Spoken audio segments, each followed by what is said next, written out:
Yes, and bad eggs. You've heard about these bad eggs.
Okay, people, sit over here. You're going to enjoy it more over here. You want to sit, look, don't listen to me. I don't care. But just sit down. Quit having so much fun.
really delighted that you're here, and we've heard so many wonderful things about Rabbi Lana, and I know for many of you this is a reunion, so lucky you. I have the honor of introducing our most revered cantor emeritus, Cantor Doug Kotler,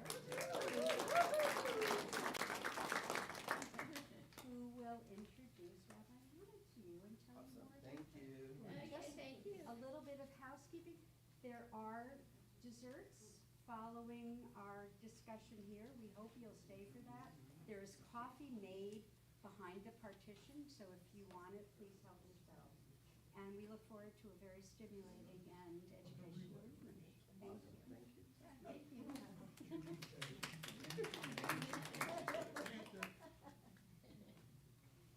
Any questions? Sorry? Dessert time? Dessert time will come. As my grandmother used to say, a room full of Jews and no questions, possible. So I have traveled the world with Lana. She was just Lana when I met her. And then she got the bright idea of, she was a fabulous tour guide. And we've invited her here. This is your second trip to Orami. She lives in Israel. We've traveled all over the world together. Fabulous tour guide. And then she got the bright idea to go and become a rabbi. So she went to the Hartman Institute and became a rabbi. No small feat in Israel, where a lot of the Jews don't treat women the same as they treat men. I'll just leave it at that. And then, as she got her smicha, she became a rabbi, and then she decided, no, I think I'll become a rabbi again. And so now she went to another seminary, and she'll be graduating this May and get her second rabbinic ordination. As she does her presentation here, I want you to come up with really good questions for her. Don't make it impossible, but come up with good questions, because she is rarely stumped. So come up with good, incisive, and show off how smart our Orami community is, okay? Let's welcome her. There's a lot of pressure here. Shalom, everyone. None of what you just heard is relevant to the topic we're going to discuss tonight, and you definitely will want a dessert after this conversation. So I'll say a few words about myself, and then what I'm going to do, we need to put some fun into the conversation, because this conversation is not necessarily fun, as you can see the headline. There are going to be more fun conversations during the following days. I'm going to give up some colorful papers, and I invite you already to think of a question. Let's take one question per person. When I asked Rabbi Paul how many people are going to be here tonight, he said about 10. And then I walked in and I said to Cantor, can we form a circle, because I really like circles? And then I walked in the second time and he said the circle filled out really quickly. So I'm very, very excited and grateful that you all came. It's amazing. So we'll do one question per person. We'll start with one question per person. Anything you ever wanted to ask about, well, we'll narrow it down a little bit. So let's keep it to the Israeli political situation in a broader sense of the way. So actually, I'm already figure these out. And you can take one and pass one. Okay, this will come here, and I'll just. And we have some pens. Thank you, Rachel. And everybody watching, Lana's passing, turn off your cell phones, just make sure they're on stun. Okay. So I'm Lana. I was born in Moscow, former Soviet Union. Don't hold it against me. It was not my choice. It was also not my parents' choice. It just happened to be like that because it was Soviet Union, and my parents wanted to leave in 1979 and applied for a permit to the Soviet government to leave, and they were declined, and they were actually refused for 11 years. But I wanted to have children, so I was born in 1982. And when I was 8, luckily the Iron Wall collapsed, and my family was among the first ones to leave the Soviet Union. We landed in Israel. It was November 1990. I grew up in Netanya, a little coastal city on the Mediterranean Sea, until the age of 18. At 18, I did what most of Israelis do at the age of 18, at the end of graduation of high school, which was dropping into the army. It was September 2000, and the entire country was in flames. It was the second Intifada. All of my best friends were drafted into combat units, and I was drafted in the intelligence unit. And I spent most of my time. Excuse me, dealing Lana. with- So I just got a text that the live stream will not function without you using microphone. Okay. I need to start from the beginning? Good. Do you want a mic stand, or is that okay? I guess. Okay. Yeah, all the time I need to use it? If you want the live stream to hear you. And we have people there? I think everybody are here. No? No, there's hundreds of people. Hundreds of people. The cameras, you can see the cameras right here. This is very embarrassing. I'm just putting it out there. It's okay, the cameras take off 15 pounds. Okay. In that case, fine. So anyway, so I spent most of my army service dealing with everything that's going on in the Gaza Strip, and eventually I became also the officer of the intelligence inside of the Gaza Strip. The years were 2000 to 2003. And then I left at the peak. I actually really wanted to have an army career, a military career. My father was also very much into that. But I was the only woman in the entire Gaza Strip serving in the officer's position. It was not easy, to say the least. So at a certain point, I said, I am done with all the male commanders. I don't want to do this anymore. I went out. I went to Hebrew University. I actually had all the intentions of coming back to the army, but life took me to different directions. I studied at the Hebrew University and the Music Academy in Jerusalem. Learned a bunch of stuff, none of which are relevant to what I do today or to the topic. I'm just giving a general idea of who I am. I studied East Asian culture for undergrad and music at the same time. And then I did more music for a master's degree and a tour guide course, which was just a dream. I never thought I'm going to do it professionally. It was just so much fun, and I always wanted to travel and to learn more about Israel, as I was a Zionist, and I thought it's just a great idea. But along the way, I understood that this is actually what I want to do for at that time, I thought the rest of my life. We'll see. So for 15 years, I had a very, very fulfilling career as a tour educator. I think I took ORAMI trips 5 or 6 times, and many, many, many others. But I cannot say that I stayed in such close connections with so many others. So this is really a blessing to be back here and to see so many people that I love and that are very dear to my heart, and to meet new people tonight. And down the road, I did another master's degree in Jewish education, actually in an American university in Chicago. And then I decided to pursue and become a rabbi, and the rest is history. And nowadays, I spend my life sort of in several ways. I do a lot of Jewish education and Israel education on the ground and overseas. I do some traveling, not as much as I used to. And I do a lot of human rights and social justice work on the grounds in Israel. And I'm a mother of 3 children, which is the most important thing. I'm married to Daniel, who is American, made Aliyah to Israel 12 or 13 years ago. And we have an 8-year-old Talia Doron, she's in 3rd grade. We have 6-year-old Shalev, who is in 1st grade. And we have a 3-year-old Yali, and I'm 41. So before we dive into politics. What? You said you're only 18. I am, yes. As I said, yeah, 18. So, excuse me, Lana, for the purposes of the live stream, any comments or questions, please repeat them. Okay. You're the only one that's going into the live. Got it. Okay. So we're not in the questions phase yet. When we'll get to the questions.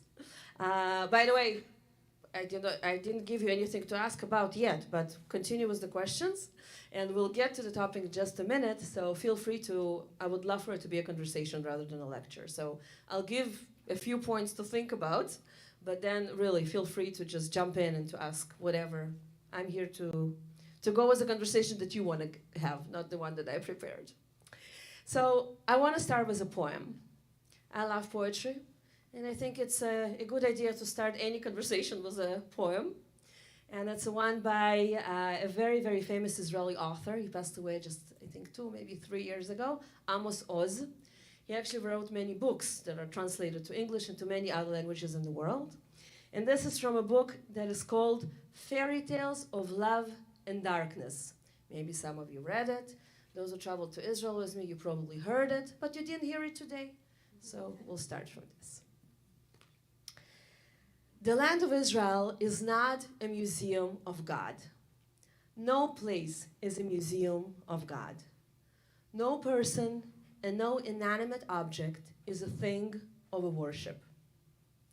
It is permissible to both touch and change these things on one condition, that you yourselves are prepared to be touched and changed. The condition is love. I know it's impossible to educate to love. You cannot educate someone to love the land. You cannot educate someone to love the scenery. But with love, you can infect someone else. Sometimes love can be awakened. Sometimes, but not with a strong hand, not with an outstretched arm, and not with burning anger. Rather, through an approach of mutuality. You come to a place, a hill, a desert, a house, a spring. You change it and make your mark upon it. But it is also important to be open and give it the opportunity to leave its mark on you. So I don't know how many of you, I'll actually ask how many of you have been to Israel?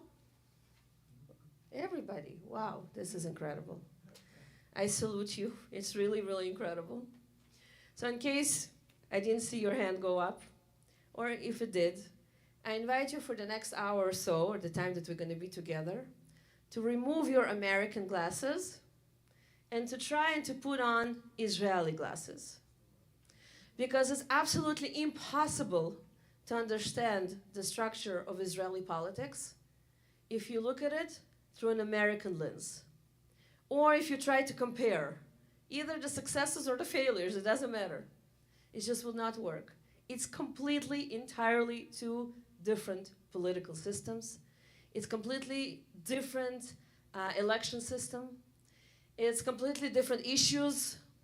There are some similarities, I'm not saying there aren't, but the entire perspective and the framework is different. So if you want to get close to understanding it or to make sense out of it, then you really need to take off your American lens and to put on Israeli lens and sort of try to get into it through that perspective. And another thing that I'll say sort of in a promo, in the preface to the conversation, Israel is a very young country. I have a very good friend who was born in 1948, and when Israel turned 70, she said, boy, for a woman, 70, that's a good chunk of time. But for a country, 70, it's nothing. And I thought about it, and she was so right. So this year, in a few months, we're going to celebrate 75 in Israel. It's a very young country. If you just go down in history and try to imagine where America was when it was 75, I think that we can agree that you will find one or two things that America at 75 could have done better. As an Israeli, and that's the only home that I have, although I'm married to American and my kids are all both Israeli and American, we always have a joke that I'm the only non-American in my household.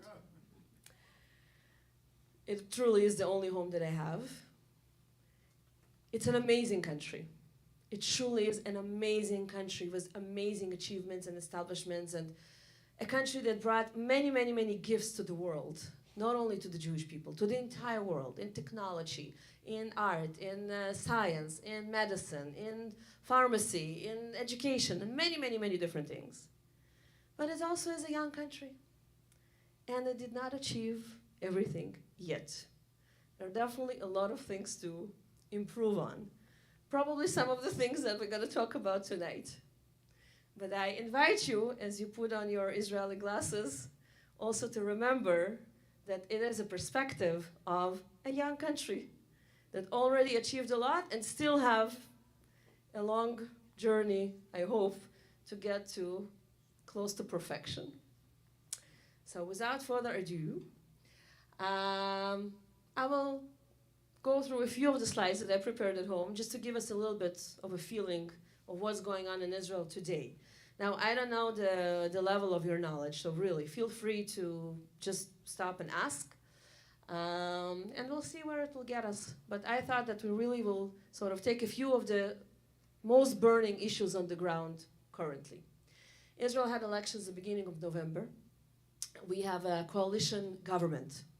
So it's not one person takes it all. It never works like that. We work not for a president or for a prime minister, which is the equivalent in Israel, but for a political party. Long time ago, we used to have two major political parties that used to get at least half or close to half of the total votes in this beautiful building called the Knesset, the Israeli parliament, the Israeli government, which has how many seats? How many diplomats? How many? 120. By the way, do you know why we have 120 representatives? It's definitely not the equivalent of 9.5 million people that are citizens of Israel in 2023. 120 is really not even 1, 2, right? So why do we have 120 and why does it called Knesset, which in literal translation means gathering? Any ideas? Tribes of Israel were 12, multiple 10, maybe. It's a good guess. So, yeah, no? Huh? Go ahead. I think based on Sanhedrin, Exactly. You want to say more? not more. Not more. Yaakov, right? Repeat what So, you said. yeah, I asked how many, and Yaakov is saying it's based on the Sanhedrin. Grew up in Israel. Wonderful. Very good. I don't know many Israelis that know how to answer this question, so Yishar Koach. So about 2,200 years ago, roughly, the leadership of the Jewish people in the land of Israel, even before the Sanhedrin, it was actually called HaKnesset HaGdolah, which means the Great Assembly or the Great Gathering. This was the Jewish leadership in the land of Israel about 2,200 years ago, roughly. And how many leaders were in that Great Assembly? You wouldn't believe it. 120. There were 120. They were not rabbis yet, but today we would be calling them rabbis, so Jewish leaders at that time. Later on, the Great Assembly became the Sanhedrin, which was really more of a rabbinic sort of leadership. And 2,000 years later, in 1948, when Israel became independent, after 2,000 years of exile around the world, then the decision was that we're going to form in the institution of the governing power. We will keep the same name from history. So it's called the Assembly, not the Great Assembly, just the Assembly, HaKnesset. And we kept the number of the leaders, 120 representatives. By the way, do you know what is the Hebrew day today? I actually did not plan that ahead, but that's how it turned out to be because everything is happening for a reason, right? Today is Tu B'Shvat. And Tu B'Shvat is the birthday of the Knesset. The Knesset was formed on Tu B'Shvat. And in the early years, the Knesset was moving back and forth from Tel Aviv to Jerusalem, Tel Aviv to Jerusalem. And eventually, it moved to Jerusalem, and it was also on Tu B'Shvat. So it's nice to talk about it nowadays. So we had elections at the beginning of November. We no longer have two big parties. We have many, many, many, many different parties, you will see now, and none of them have the majority. The majority out of 120 is, of course, 61. Nobody even remotely getting close to 60 or 61. And therefore, after we end elections, we need to go through a very long process of negotiation between the different parties who can come together with different parties to the number of 61 seats. Now, how is it done usually? First of all, by bargaining. We're in the Middle East, and it's a national sport. That's how we do things. We have one character in the political system which is completely non-political, but has one political power, and that is our president. The Israeli president is really like the Queen of England type of thing. Meet and greet, smile, have nice speeches, meet with people, travel internationally, zero political power besides one. After we're done with the elections, and everybody went and put their little piece of paper in the ballot, and we have all the results. It takes a few days until we count everybody at all. Then he meets with the leaders of all the parties, and he hears from the leaders of all the parties their recommendations on who they think should be the prime minister. The president, by the way, can think completely differently, but it doesn't really matter. When we come to election, he is as any other citizen. He listens to everybody, and then he hears who is the person who got the most number of recommendations, and that is the person that will receive the right to form a government. In this case, the person that was recommended by most people was Benjamin Netanyahu, who also happened to be the member of the party that got the largest number of voters, and that's the Likud party, the most traditional party on the sort of hawkish right-wing camp of the Israeli political map. And then that person gets 28 days to form a government. Sounds normal, right? 28 days, that's almost a month. You can make a revolution in 28 days. But try to form a government in Israel in 28 days? I don't think ever there was a time that somebody succeeded to form a coalition in Israel in 28 days. This is not how we work. And in this case, it was no different. After 28 days of negotiations and here and there and pulling and doing and this, Benjamin Netanyahu did not succeed to form a government. He went back to the president, asked for an extension. Most times, the president gives an extension, especially if he doesn't see any alternative solution. So he gave an extension. I don't remember if it was 10 days or 14 days, doesn't really matter. But at the end of the extension, at midnight, the extension was supposed to bail out. So he literally phoned the president half an hour before midnight to say that he succeeded to form a government. And let me show you how it looked like. Let's see if I can do this. I'm not the most technological person. Okay. So this is the Knesset. By the way, if you make a quick count, this is the 25th Knesset, and we're about to celebrate 75 years, right? So usually we say we have elections every 4 years. But don't mistaken, it's not like yours election every 4 years, right? You know that no matter what, you like the president, you don't like the president. In worst case scenario, every 4 years, on the first week of November, you're gonna have elections, correct? If I'm saying something not correct, you should tell me, right? Don't be polite. In Israel, it doesn't work like that. In Israel, at any given point, any coalition government can collapse. Especially now that it's so fragile, and it sort of is a group of many, many different people that not necessarily have anything in common besides their desire to stay in power. That it's enough that one person, one party leader will say, I'm out, and everything collapses like a house of cards. And that happens often. And when it happens, then we can go to election as early as 100 days. And if you're following a little bit over the last 3.5 years, the election in November were election number 5 in 3 years. But having said that, we are not as crazy as we sound, because if you divide 75 to 25, it's not that bad. It means that on average, minus the last 3 years, which were really crazy, but before that, on average, we had elections every 3 years, more or less. So not that terrible. This is the inside of the Knesset building. If you've never been there, it's a very, very beautiful building, and it's a beautiful hall, and it's open for the public, and all of that. Okay, let's get to the juicy information. So this is the coalition government of 2023. This is how it looks like. I'll read it out loud. I'm not sure that people in the back can see it. So we have the Likud party. That's the party of Benjamin Netanyahu, who has 32 seats. I also implemented how many women are in the current government, because the number is very, very, very low. I wanted to make sure that we know that. Not zero, but very, very low. So 6 women are in the Likud party, 6 out of the 32. And again, that's the party led by Benjamin Netanyahu, who is the current prime minister. Another thing I didn't mention, which of course you already know, we don't have a limit for how many years a prime minister can stay in power. So if we put all the years that Benjamin Netanyahu was in power, I think we're getting close to 15, more or less. starting with 1996 and on with certain breaks in the middle. Then we have the Shas party. Shas is an ultra-Orthodox party on the Sephardic spectrum of the Ashkenazi Sephardi game. And it has 11 seats. The ultra-Orthodox party don't believe in women, so they don't have women on their party. And it's led by Aryeh Deri. I will expand on him in a little bit.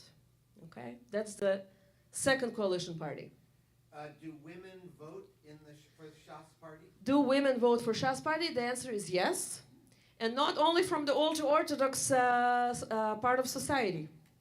I know many, not many, but I know some people in Israel who came up, for example, from the North African countries, and they vote for Shas because that's traditionally how their families were voting. It's not related to what they do today. It's just something that they used to do for years, and they continue to do that regardless of contemporary issues. So definitely. So that's Shas. Then we have the religious Zionist party, which is all modern Orthodox, not modern, Orthodox, I would say. Not Haredi, not ultra-Orthodox, but Orthodox, very far to the right. They have 7 seats, and they even have 2 women. Then we have Yahadut HaTorah, which is very similar to the religious Zionism, and it's also a very, very, very Orthodox party, also very much to the far right.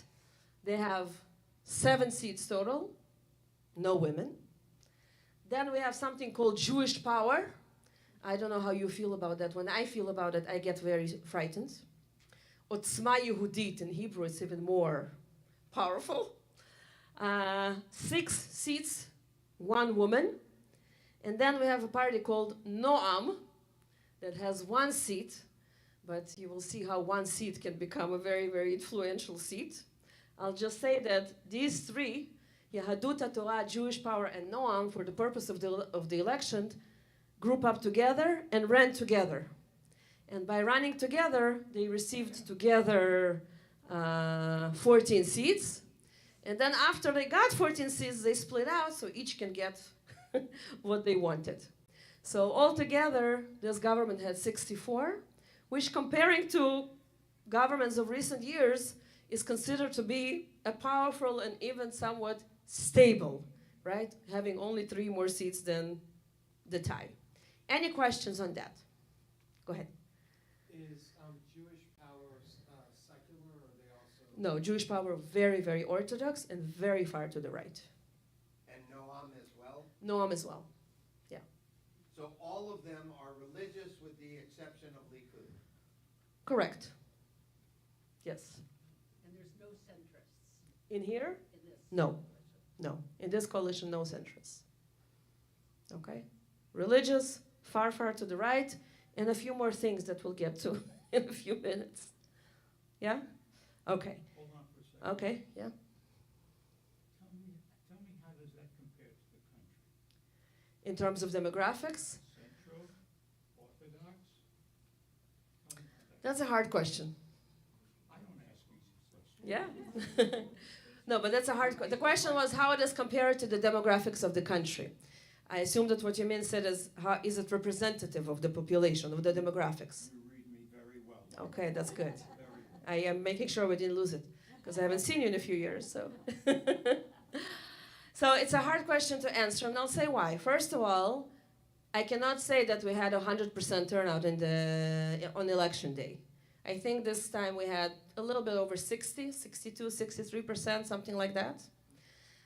Which immediately makes it very difficult to answer because it's not 100%. If it was, then you could say, right? And also, following Cantor's question, not all Orthodox people or all Sephardi people vote for Shas or vice versa. So it's not like everybody only voting for their own sort of sector or for their own group. So I'm not sure. I know that definitely the country is going to the right. I wouldn't say it goes more religious, but it definitely goes more to the right on core issues. And we'll get to those issues in just 2 minutes. Okay? So the contra is, of course, the opposition.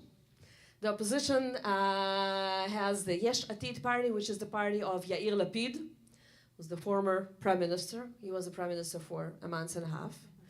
But he is in the political field for 11 years, just to give you a little bit of preview.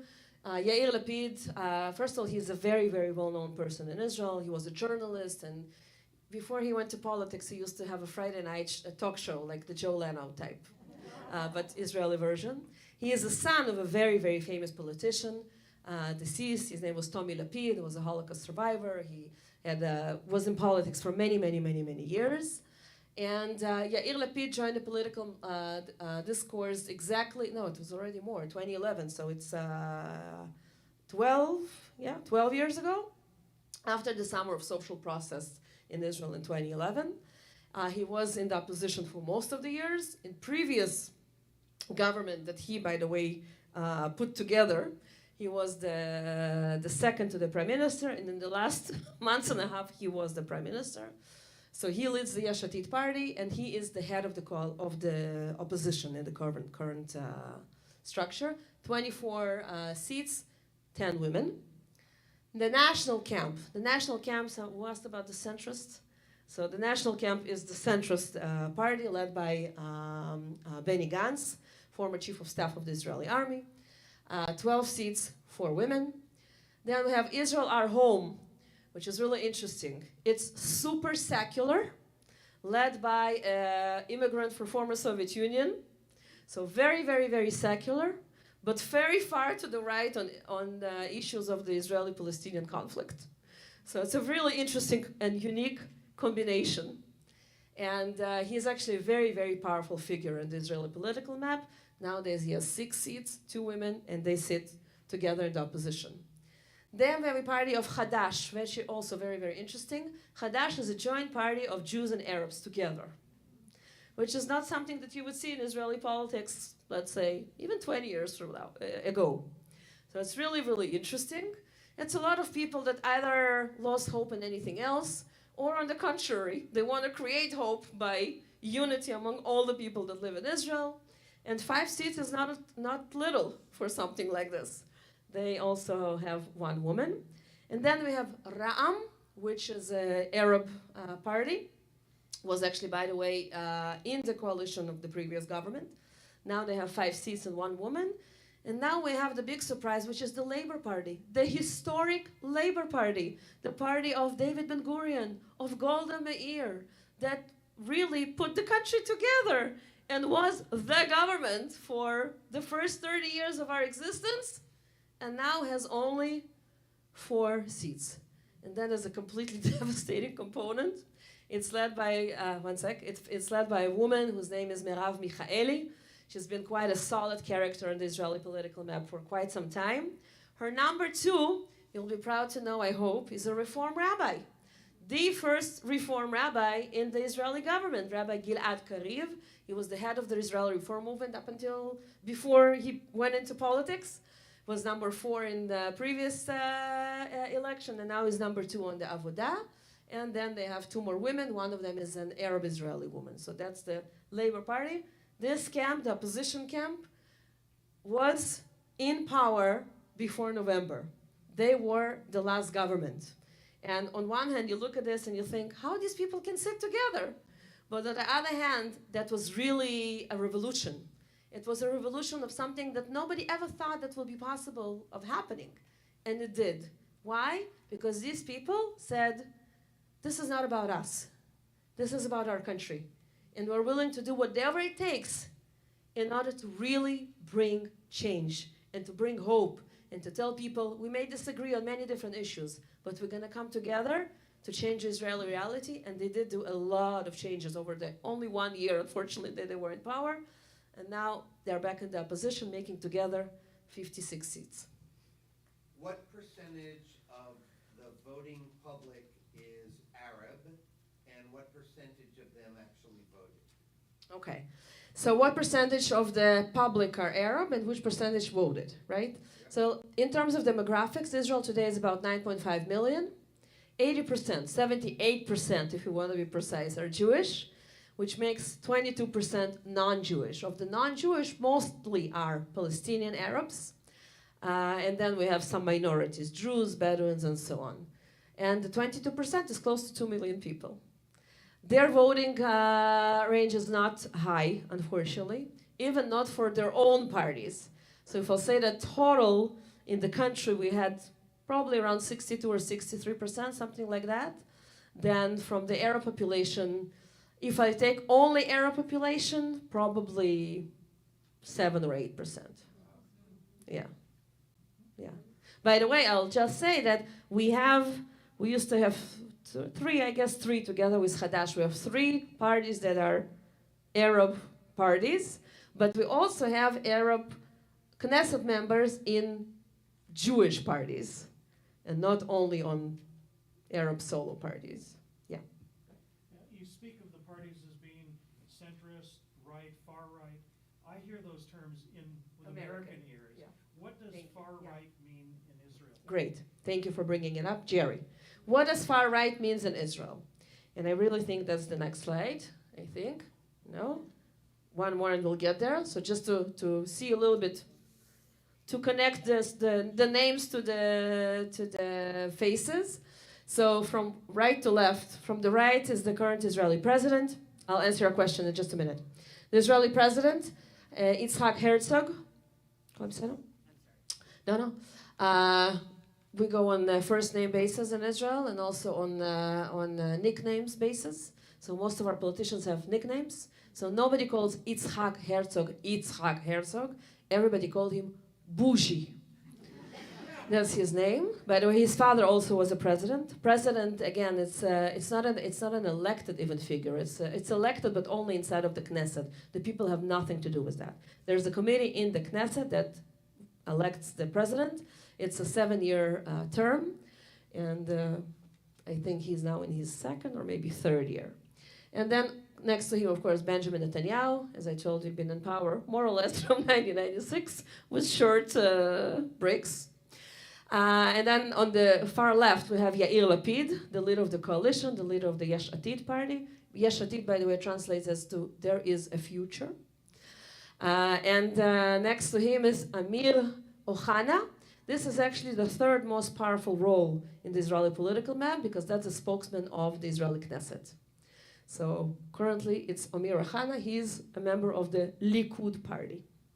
And then what are the issues that make, this is just a picture on the inauguration day. So I mentioned the women, so I think this picture is very, very powerful because you really see the number of men wearing a suit and a tie. And the very, very, I think 4 is the number of women in the current government, which of course is very alarming, needless to say, regardless of where you stand on the political map. Just generally speaking, women are 50% of the world's population, clearly 50% of Israel's population. So this picture is really unique. Okay, what are the issues? What makes far right or far left? So typically, I like talking about the 2 main elephants in the room because these are the main issues in terms of, the headlines, the titles. And every single one of them we can break down to smaller issues. But these are the biggies. One being the Israeli occupation of the West Bank and Gaza Strip. You can say it like this. You can call it the Israeli-Palestinian conflict. You can call it in whatever words you want, but it will be the same topic. Okay? And that is the fact that in the last 55 years, Israel is occupying not only land, but also a very, very large Palestinian population. And of course, the ongoing conflict, which already more than 120 years or 150 years, if we start counting from sometime in the 1880s or so, with many different sort of circles of occurrences and events and happenings, and of course, violence and casualties and people that are no longer with us and so on. And the second is religious pluralism, or I should say the lack of religious pluralism. So when I say people on the right in Israel, these are usually people that are unwilling to compromise on absolutely anything connecting to the conflict, that think that Israel should be a military power, that Israel should not do anything regarding the rights of the Palestinian population, not inside of the Israeli borders or in the West Bank or Gaza.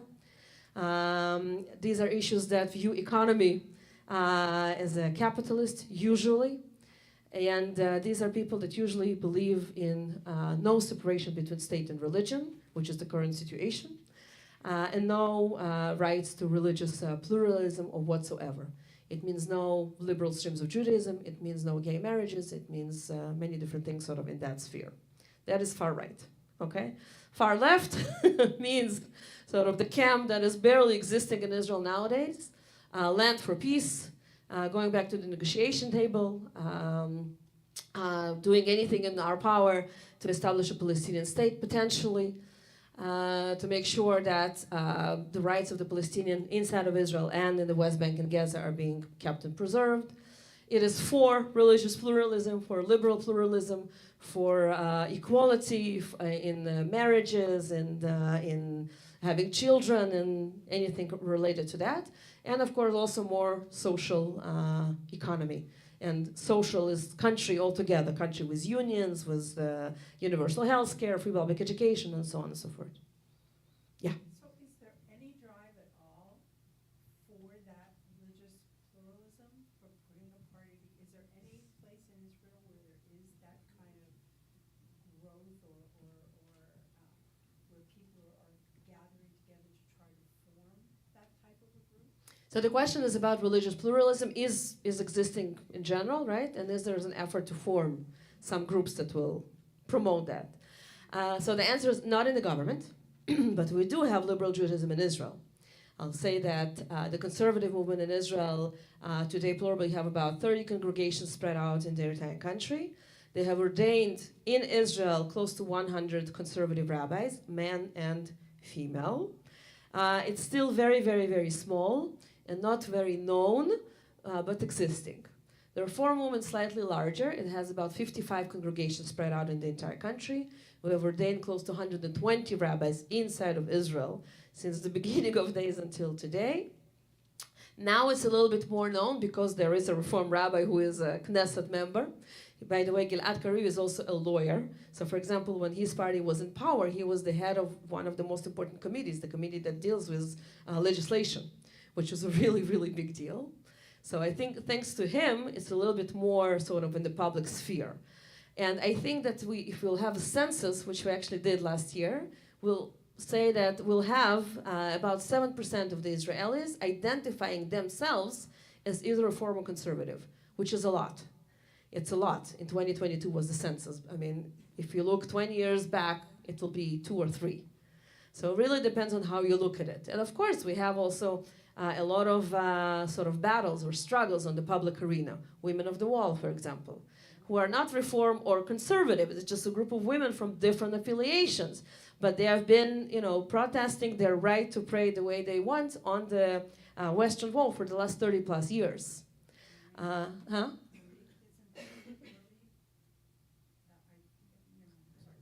No, maybe someone you know for sure.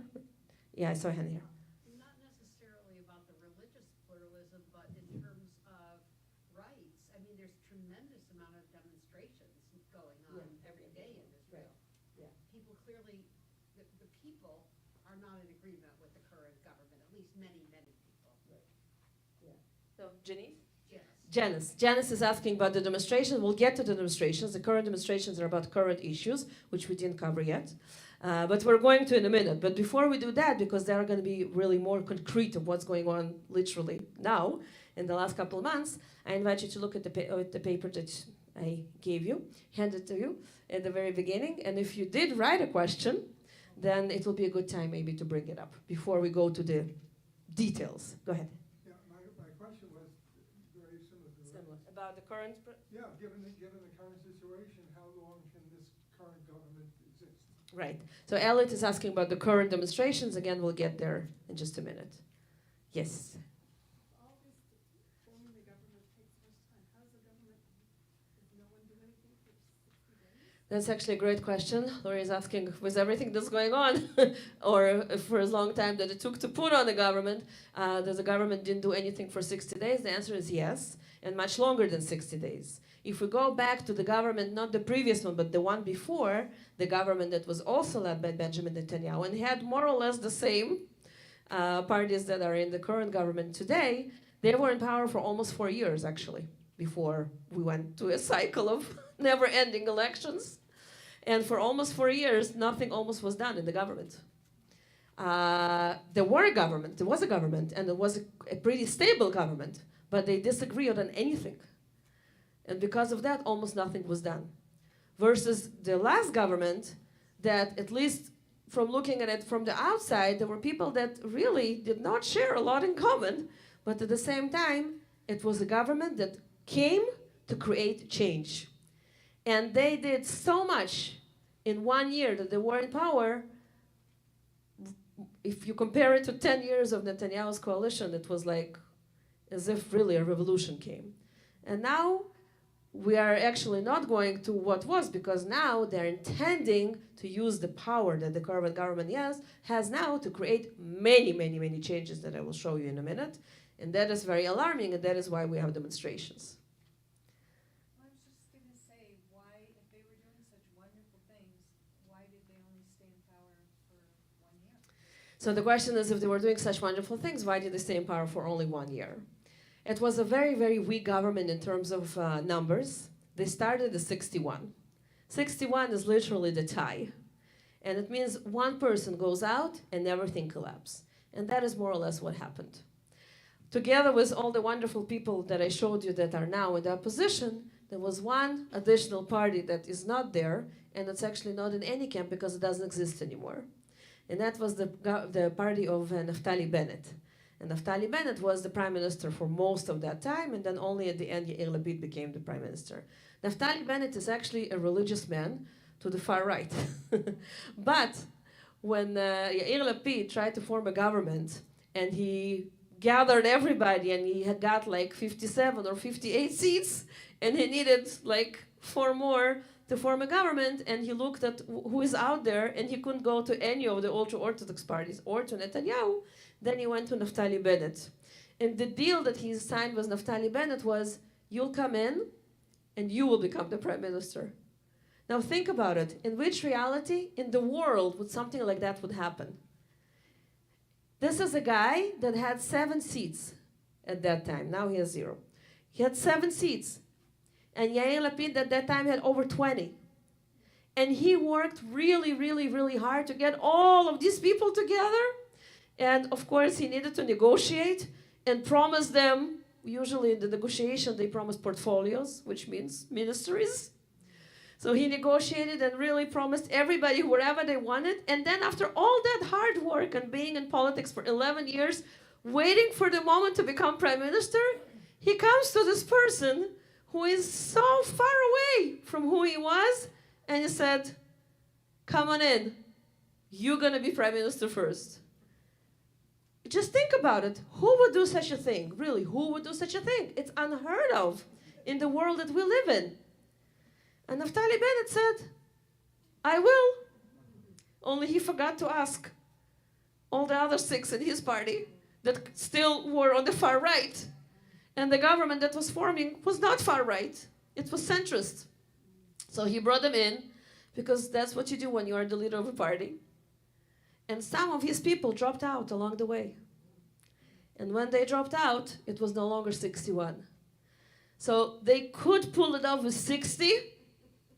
They did pull it off for a few months with 60. And when the next person went out, they couldn't do it anymore. So they declared that they're falling apart. Yair Lapid took the power for a minute and a half or a month and a half. And then we got the new results. And Naftali Bennett and all of his crew are out. They're out of the political game for now, entirely. They're not in the Knesset at all, which is really interesting. He was the prime minister, and now he's nobody. I mean, it's... Okay, more questions before we go to the specifics? Yes? So this current government, which is very to the right. Yeah. So what is their vision in terms of the occupied territories and Palestinian two-state solution? I shall tell you in a minute. Yeah. Go ahead. Yeah. So I'm a little confused. That's good. Democratic. If you come out of here and you're not going to be confused, I'm going to be worried. Thank you, Joel. How do they pass legislation? Is Netanyahu Oh. trying to get all of these factors, all of these factions together to pass one law? Yeah, that's coming up next, right? Yeah. And it's going to be very confusing. But My question is, how is it that the party that got the most votes, Likud, is not religious party? They are aligned with all religious parties, and the religious parties, for the most part, do not want religious pluralism. And I would assume Likud also they don't care about religious pluralism? Or on what grounds are they able to get in bed together?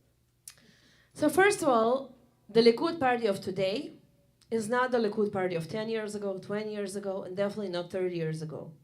Just as a proof of that, who was the first Israeli leader that agreed to give land for peace and signed the first peace treaty between Israel and an Arab state? Menachem Begin. And who was Menachem Begin? He was the leader of the Likud party. And he was the first person who agreed to give land for peace. There is no way in hell that anyone from the 32 Knesset members of the Likud party today would agree to such an act. Nobody, including Benjamin Netanyahu. So the Likud party today is not the Likud party that you grew up with. I'm sorry to disappoint you. It's a completely different party. It is secular, but the only thing they care about is to stay in power. And they're willing to do literally anything in order to stay in power, including to sell their own soul to the ultra-religious parties. And the proof is, here we go. We'll maybe get to that later. What are the threats, or the issues, as we call them, of the current government? I call it threats to democracy under the current government because I don't know a better way to address it. So let's get to know some of the figures. First of all, we're talking about xenophobia, homophobia, and racism all around. Every single morning I wake up in the morning and I dread when I go and check out what is the newest scandal coming out because one of these people said something that is completely offensive to a large population in Israel and really the world. So two big figures. On the left is Itamar Ben-Gvir. Itamar Ben-Gvir was accused by the police close to 50 times for different charges. He was even convicted several times. He is literally a punk. I have a former student of mine that went to high school with him, and he told me a few stories of who he was and how he was.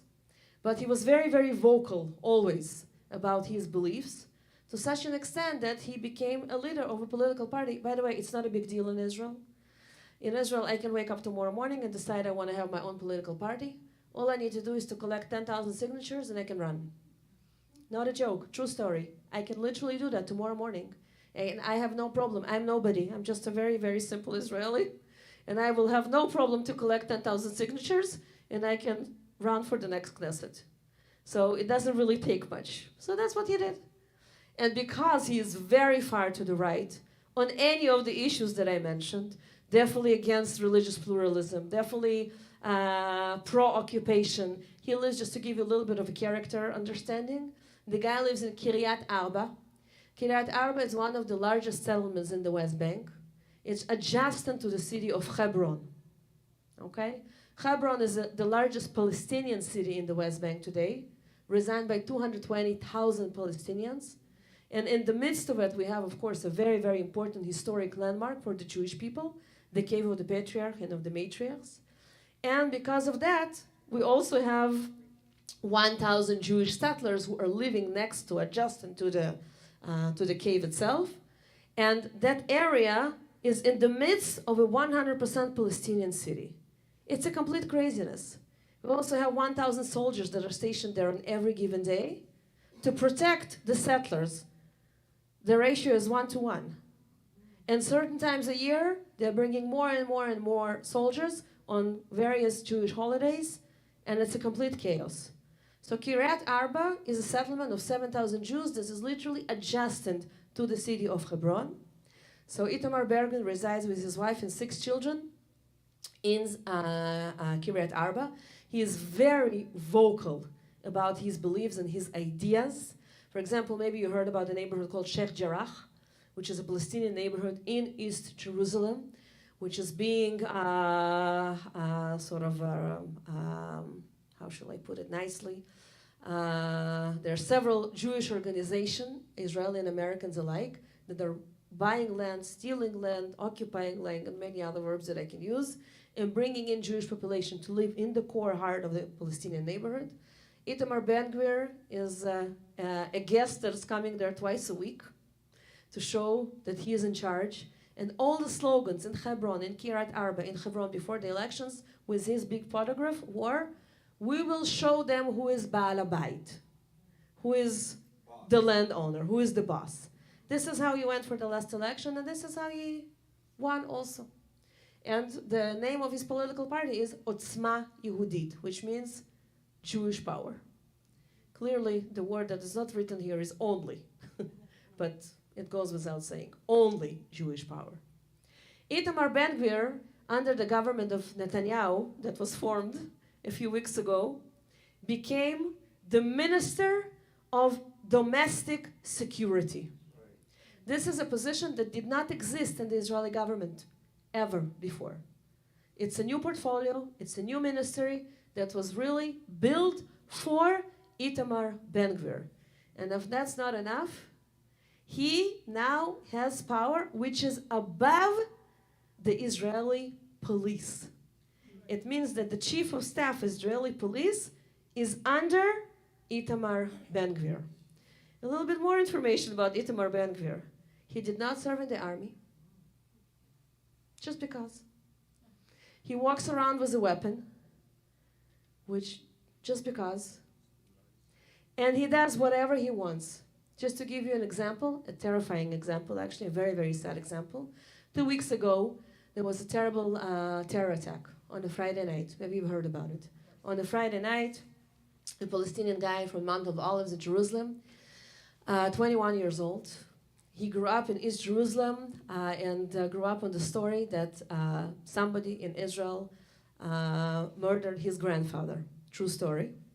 By the way, nobody ever found who murdered his grandfather, but it was proved that it was an Israeli. So he grew up with this notion, and of course, filled his heart with a lot of hatred, to the point that he decided to revenge. And unfortunately, last Friday night, he took a gun, he left his home, he didn't tell anybody, he went to a neighborhood in Jerusalem. It was Friday night, people were in the synagogue, and just outside of the synagogue, he just took out his gun and started shooting all over. 7 people got killed, 3 others were injured, and it was just a terrible, terrible, terrible, terrible, terrible, terrible, terrible, no other way to look at it. I keep Shabbat, so only I found out about it only on Saturday night, and the first thing that I saw, besides the tragedy of 7 people that were murdered, is a picture of Netanyahu, Itamar Ben-Gvir, who is a religious Jew, Shabbat observant, lives in Kiryat Arba. It's an hour and 15 minutes away from Jerusalem. But he was there with Netanyahu immediately as it happened on Friday night, yelling in the streets, death to all Arabs. Okay, so that's Itamar Ben-Gvir. That's number 1. And then we have number 2, Bezalel Smotrich, who leads the party of the religious Zionism. Okay, religious Zionism. He now is the Minister of Treasury. But he is not only the Minister of Treasury, needless to say that he has no economic education whatsoever. It's not important, it's not relevant, it was part of the negotiation, all right? But more importantly, he is not only the Minister of Treasury, listen carefully, he now is in charge of everything that goes on inside of the West Bank in terms of the occupation. What does it mean? The law inside the West Bank is not the same law as it is in Israel. The law in the West Bank is a military law because it's a military Israeli occupation of the West Bank. And there's a special unit inside of the military, inside the West Bank, that is in charge of everything that's going on with the 3 million Palestinians and close to 500,000 Israeli Jews that are living currently in the West Bank. And Bezalel Smotrich, beside being the treasury, he is now in charge of that special unit inside the West Bank. That unit basically decides for every single person, can they go, can they not go, can they go to the hospital, can they not go, can they pass through here or can they not. This is a person that 100% supports Israel's remaining in the West Bank. This is a person which is 100% against any land for peace or anything close to that. And this is a person that is absolutely against Palestinian statehood or anything like that. And this is the person that now gets the power to decide what a Palestinian or an Israeli, for the matter of fact, in the West Bank can or cannot do. In addition to that, we have this fellow on the left that I mentioned before. Aryeh Deri is the leader of the Shas party. Aryeh Deri is a convicted prisoner. He actually served time in prison. And after he served time in prison, after corruption, he came out of prison and again became the leader of the Shas party. That already happened several good years ago. And he has been in the government not in the government, the Knesset, mostly in the government. And he had a few more felonies since then. And Benjamin Netanyahu, during the negotiation, remember the negotiation I mentioned? It's like in the market, you give me this, I give you that, you give me this, I give you that. He gave him 2 portfolios, 2. He was supposed to be the Minister of Health and the Minister of Domestic Affairs. This is huge. Of course, needless to say, he has no medical background. Or, domestic affairs, you don't really need to have an education, but you at least need to be interested in the fair goodness of all people, right? So he gave him 2 portfolios, 2. And then organizations that are dealing with human rights and law in Israel, on the liberal side of things, said, this is impossible. A person like that cannot be a minister in the government. So we took it to the Supreme Court. We're getting to talk about the judicial system in just a minute. The Supreme Court put together 11 justices. 11. It almost never happens. The system in Israel is very different than in America. We have 15 justices, but they never sit all together. Usually every single case have 3 justices. 11 justices came together to discuss this issue of Aryeh Deri. And last week, we actually received the sentence, and the Supreme Court ruled against him being a minister. So the advisor to the legal advisor to the army addressed Benjamin Netanyahu as the prime minister and told him, Mr. Prime Minister, you have the sentence of the Supreme Court, so you have to obey. And then Benjamin Netanyahu wrote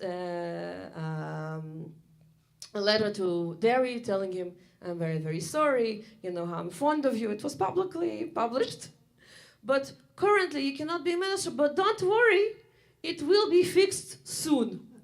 And in the meantime, I will appoint somebody, the names are not important, but it will be from the Shas party. So don't worry, nobody really is going to take your power. He's not going to be the name and the power, but it will be somebody from the Shas party, so he will still be able to maneuver all the decisions. And why is it temporary? And now we get to the big thing of what is happening and why we're demonstrating every Saturday night. I'll talk about the law of return in a minute, but mainly I want to talk about the third one that I put here, and that is the override cloud. And the override cloud is a disaster to any democracy. See, Israel was established with 3 levels of power. We have the level of the ruling power, we have the power of the executive, and we have the judicial system. And the judicial system is very, very fair in Israel.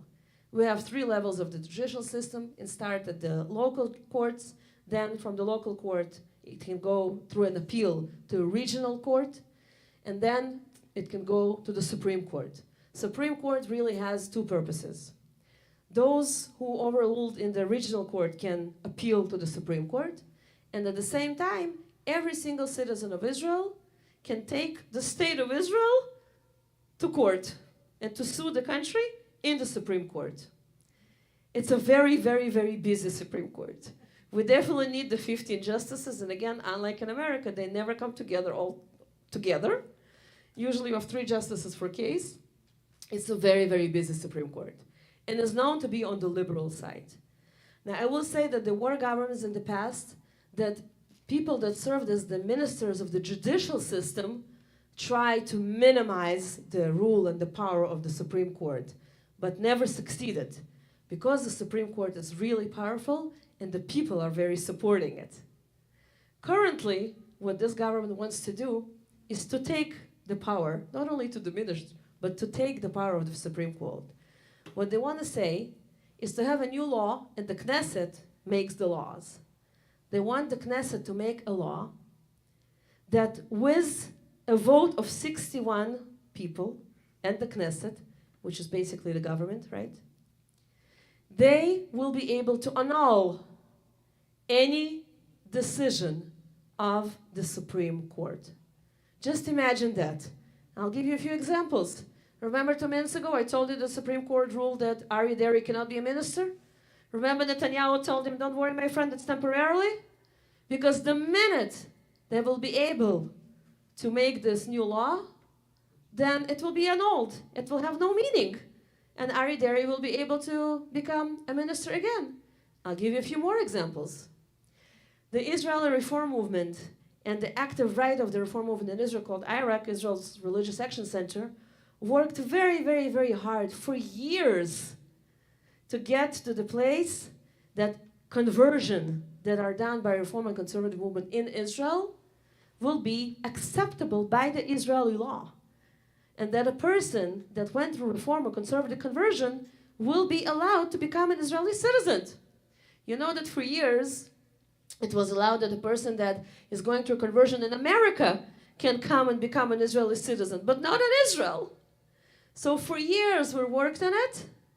And for example, if that new law is going to be a reality, then everything that we've did in that field will be annulled, which will mean that Reform and Conservative conversions will have zero meaning in the Jewish state of Israel. They will be completely annulled. I could give you many more examples, but I think you get the idea. How does the government even, I mean, it sounds insane. I'm sorry. I agree with you. Okay, how can it function? How does Israel function with the government like that? Well, these are 2 different questions, right? Jill is asking how a government can function and how Israel can function. These are 2 different questions. The government wants to function exactly because of this law. Because currently, almost every single thing that this government will try to do, we can take them to court, to the Supreme Court. And the Supreme Court most likely will be on the people's side. Because again, the Supreme Court is relatively liberal, considered to be liberal. So in order for this new government to do what they want to do, I'll give you a few more examples, to make sure that the ultra-Orthodox are not drafted to the army, to make sure that the ultra-Orthodox institutions are getting more subsidies from the government, although they're not teaching core education and only religious studies, to make sure that the women of the law of the wall and many other organizations that are, for example, I work for an organization called Rabbis for Human Rights. We already received the threat that we're going to be soon illegal in the state of Israel. And not only us, many other organizations that are the opposition for the current government. And. If they will be able to go with this law, by the way, it takes 3 votes in the Knesset, and the first one was already done. So now we're really at the twilight zone to make sure that it's not going to happen. How many members voted yes the first? Over 61, the entire government, basically. Yeah. So if they will be able to proceed with this law, it means, for them, it will mean that the government will be able to function according to the way they want to. The second question I think is more burning is how a country can function. Right. And therefore, for the last month or so, or maybe already 5 weeks, every single Saturday night, people are demonstrating. And it started with Tel Aviv as sort of the core representative of everything that is liberal, per se. But now it's not only in Tel Aviv. Last Saturday night, and it was a rainy Saturday night and a cold Saturday night, there were over 150,000 people in Tel Aviv. There were over 20,000 in Haifa. There were over 10,000 in Jerusalem. And every single week you see the expansion. It started in Tel Aviv. A week after it was Tel Aviv, Haifa, Jerusalem. Then it was Beersheba. And now you even see in many different places. There's one in Modi'in and in Netanya and down south close to Eilat and in many, many, many different places. And it's expanding. Now the real question is, will it help? So, a question. Yeah. There are two questions. You can also say no to a fellow Israeli, right? They are through among the demonstrating people. A rumor started that to solve the issue will start assassinating. Demonstrations are illegal. Oh, sorry, did you talk about But I didn't understand. There is a talk about assassinations and uprising with armed revolution. So how it all fits there, and if this is very serious or this is fringe, that are the fringe people who are demonstrating, or fringe people who are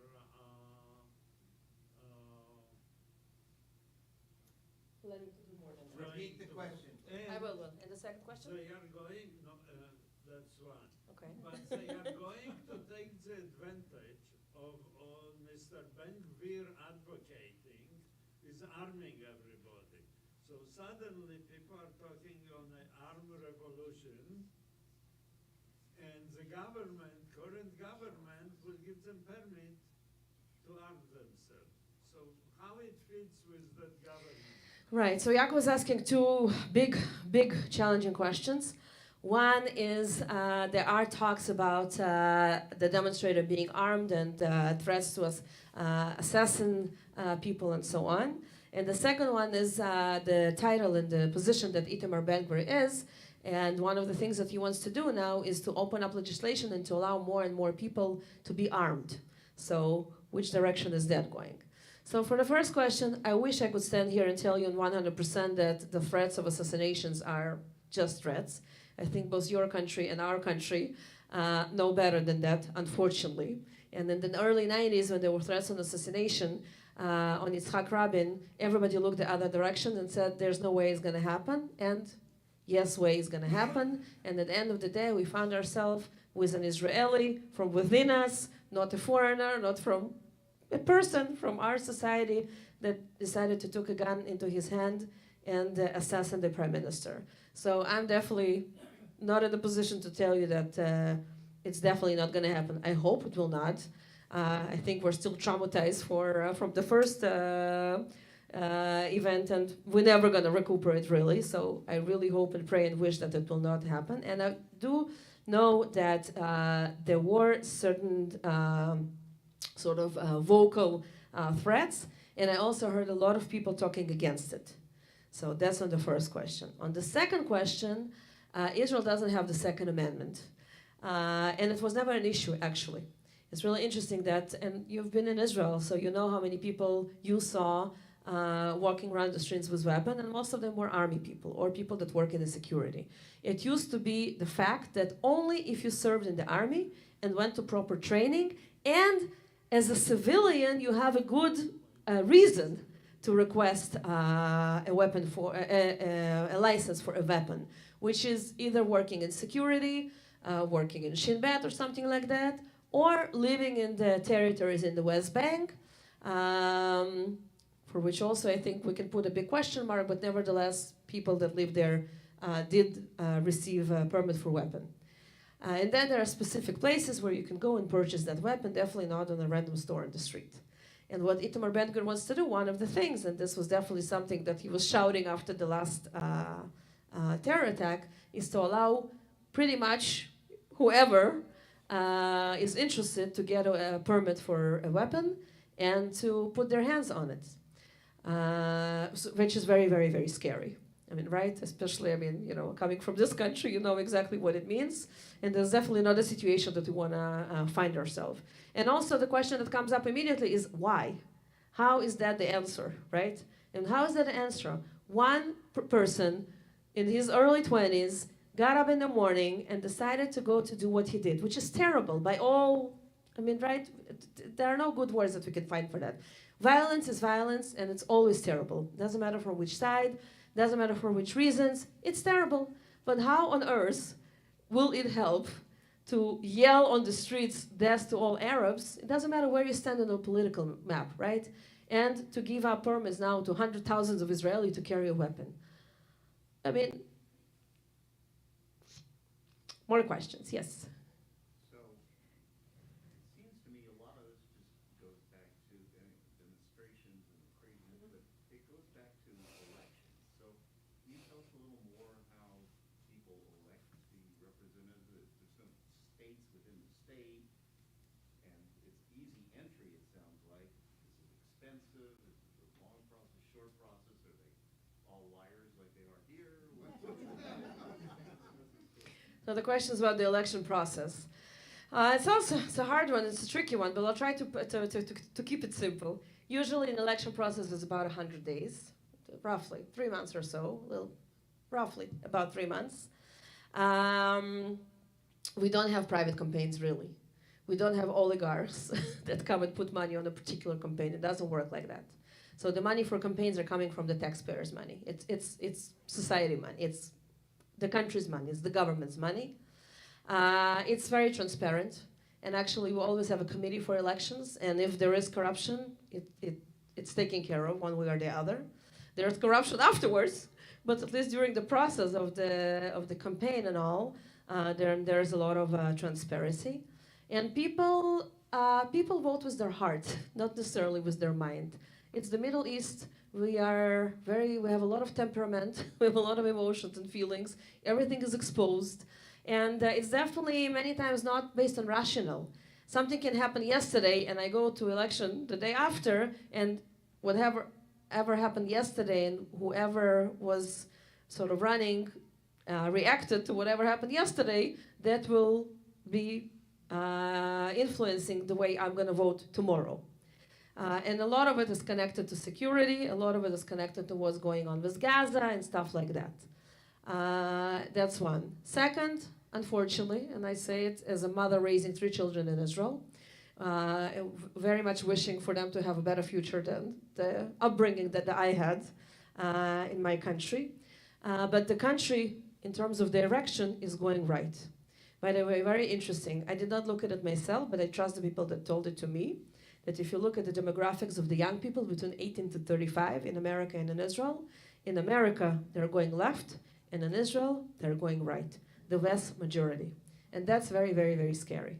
It's very, very, very scary. Not even more than that, I had a picture on my phone that I didn't upload here, but somebody just sent me the other day, what are the percentages of the people that are going to demonstrate on these demonstrations on Friday night?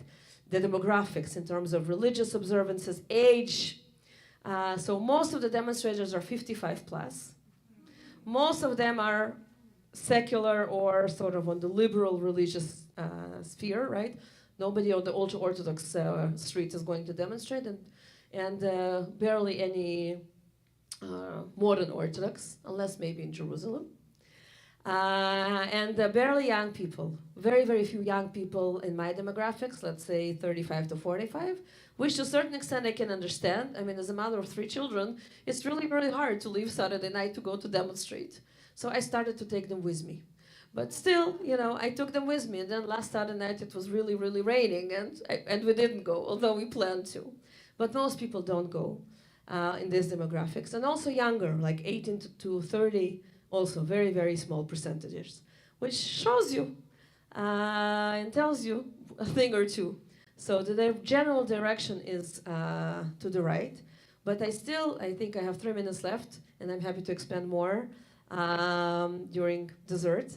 I'll take your question in just a second. I do want to end on a hopeful note, because not everything is this, right? We started with hope, and I'm a big believer in hope, so I want to bring that into the sort of closing minutes.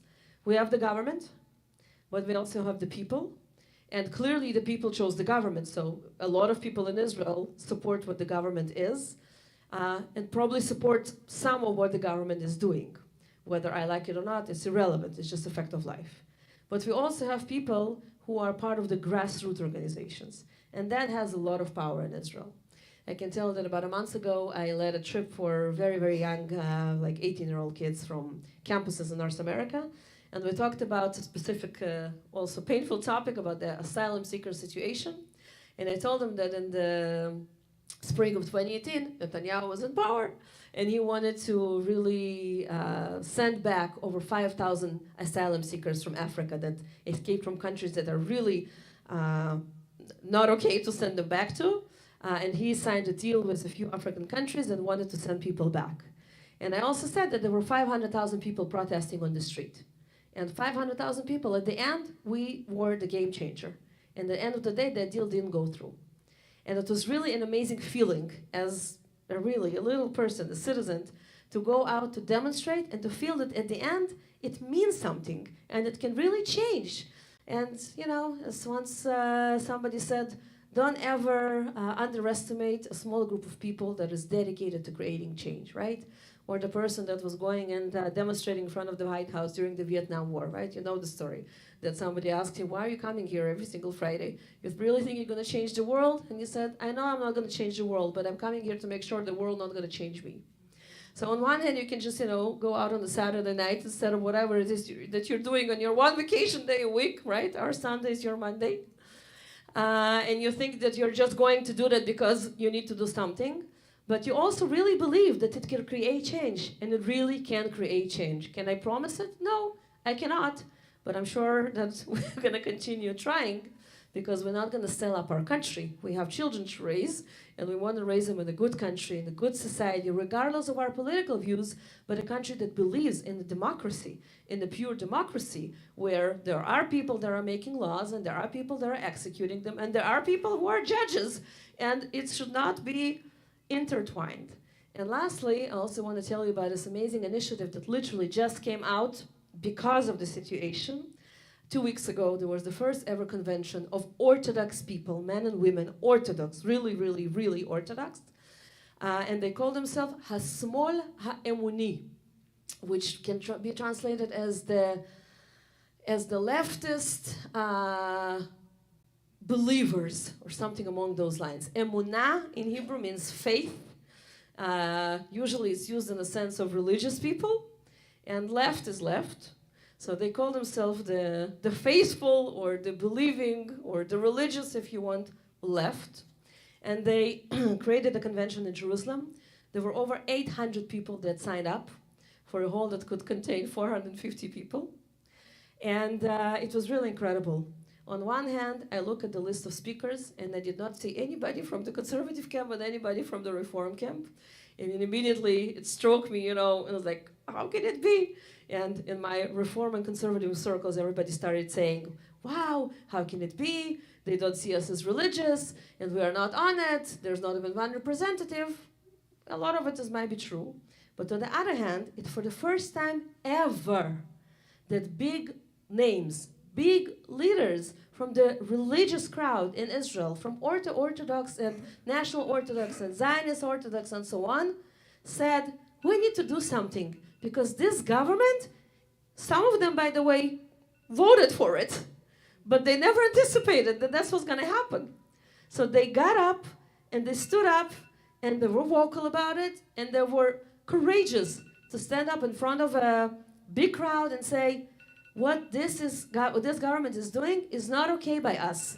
Even if we voted for it, it's not okay by us, and we have to do something.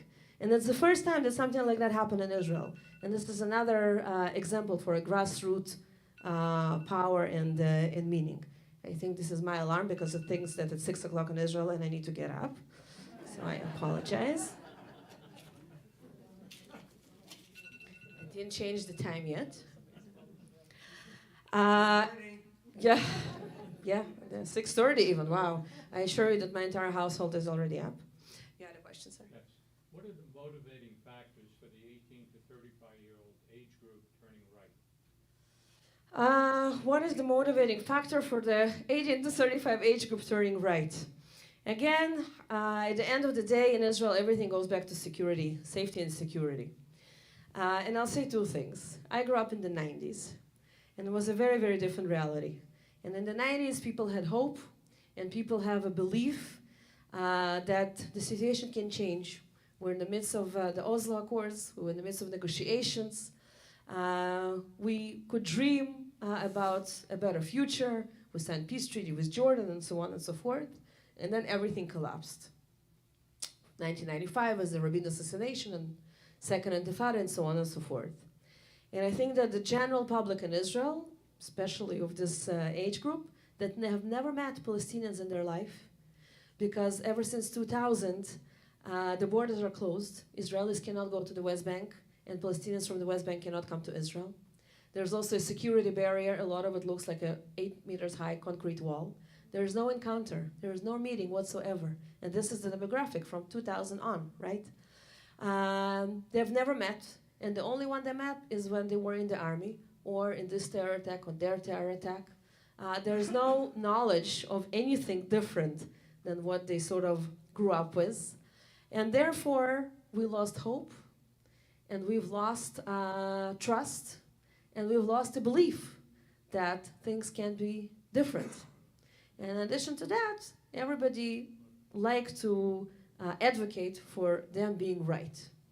But when you don't meet the other people, and you don't have any really circumstances to find out that on the other side of that concrete wall, there are people just like you that at the end of the day want to be able to go and buy groceries for their children and to go to the beach and eat ice cream. If you don't know that, then you go to the other direction of meeting the person who is on the other side. And unfortunately, this is what was happening gradually over the years. We started with a poem, so I'll bring you back to a poem that some of you maybe know, and it's about being right by Yehuda Amichai, one of my most famous poets. From the place where we are right, flowers will never grow in the spring. The place where we are right is hard and trampled like a yard. But doubts and lows dig up the world, like a mole, like a plow, and the whisper will be heard in a place where the ruined house once stood. It's terrible talking about it today when there was a terrible, terrible earthquake happening in Turkey and Syria, and so many thousands of people not only lost their houses but their lives. But having said that, my father was one of the most incredible humans I've ever met in my life. Always taught me that it's better to be close than right. So I definitely hope for Israel that more people will choose to be close than right, and that the people that are going out and demonstrating for liberty and democracy and equality of all people, that their voice will be heard, and we will see some more encouraging and positive news for Israel's presence and, of course, Israel's future. Thank you very much. I'm happy to stay and answer any question, and there is dessert.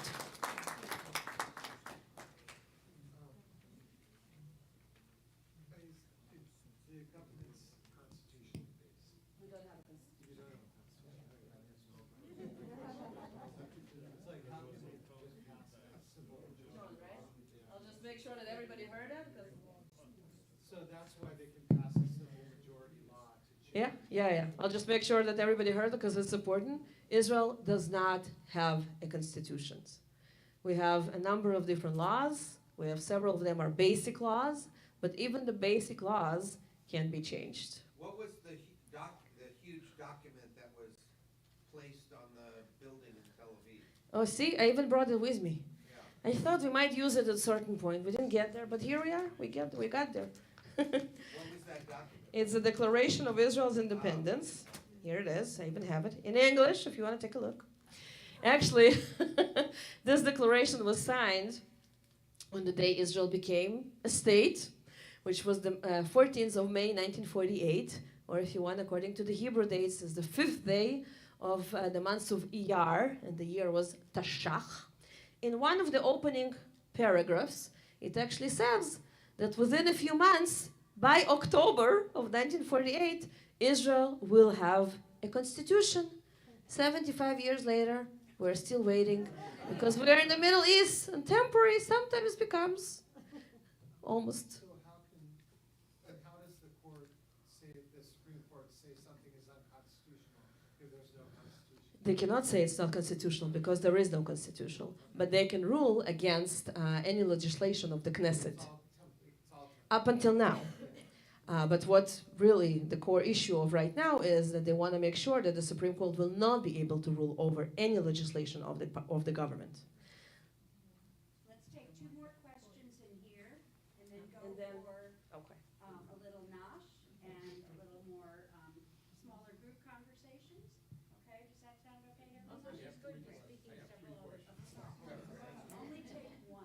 I'm staying at Ike's. I cannot say no. Go ahead.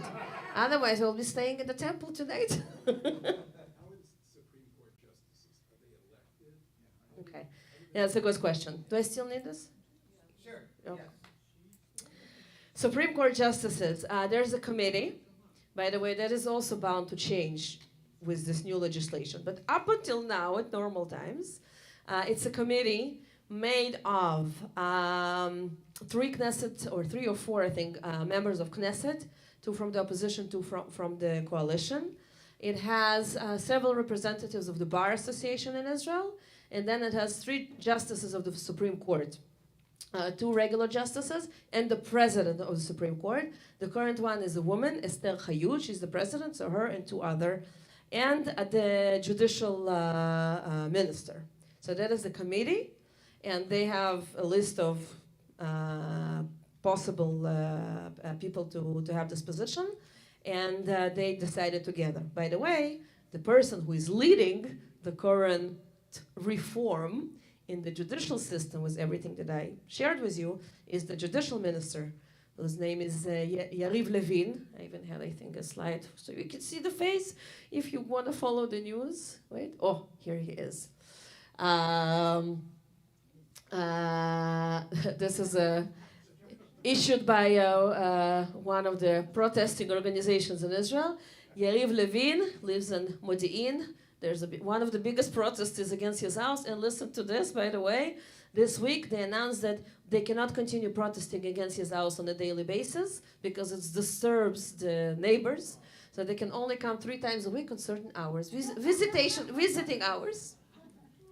But not funny. I mean, one of the things that he wants to promote is to change the commission that assigned the Supreme Court justices. By the way, they are assigned, they have to retire. It's not for life, not like here. They have to retire at the age of 70. So regardless of when they were nominated, at 70 they must retire. Most of them become emeritus, and they do all kind of different positions, but they cannot be a Supreme Court justice after 70. Kenterdag said we need to finish. I obey. We can never get enough, right? So let's thank Lana for a fantastic program. There's some fudge, brownies, and cake, and there's coffee around the back, next in the kitchen. If you want coffee, and there's water. Gay avec. Oh, and thank you to Rachel. Rachel, thank you for setting up the video for us tonight.